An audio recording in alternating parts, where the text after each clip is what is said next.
Hi everyone, welcome back to Webtech Tutorial. In today's episode, I'm going to be showing you how to download Spriggy Pocket Money application on your smartphone. So without wasting much of our time, let's dive into the video.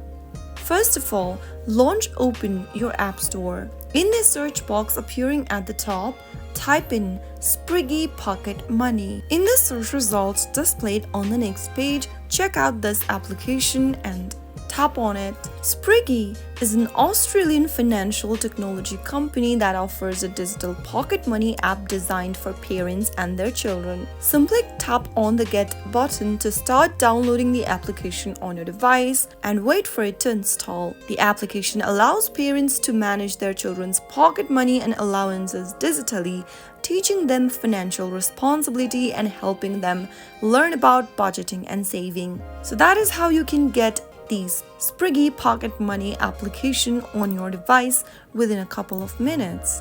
If you found the video to be helpful, go ahead and give us a thumbs up.